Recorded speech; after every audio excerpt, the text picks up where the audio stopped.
I was a stay-at-home mother with two healthy young boys, but I did have PTSD.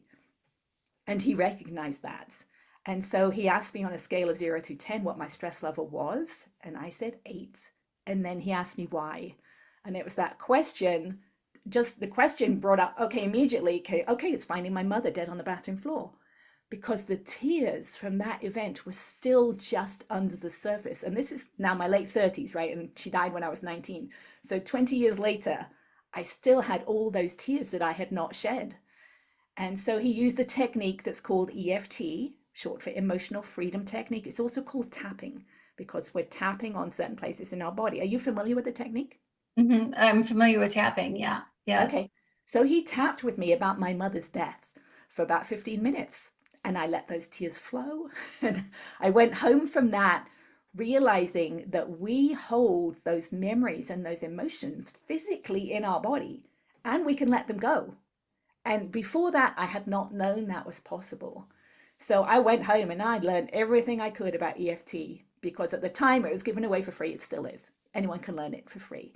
Um, and I wanted to work out if it's really was it a fluke? Was it a one-time thing with this doctor, or was it really the technique?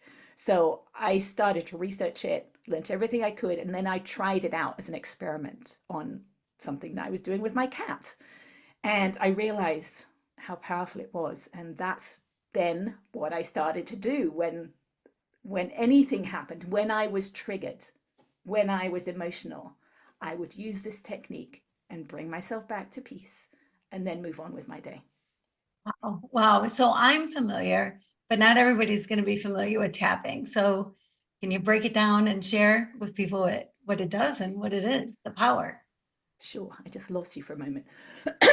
Okay, it's a technique that is really simple. And I think that's why a lot of people don't keep using it because it doesn't look like it can be doing much.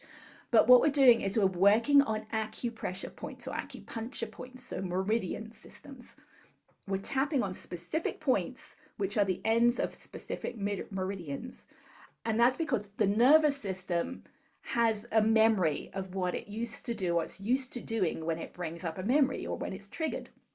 It does the same thing each time because those memories are stored in the body with those emotions. So the tapping interrupts the nervous system so it can let that energy go and change how the nervous system reacts in the future to the same trigger or the same event.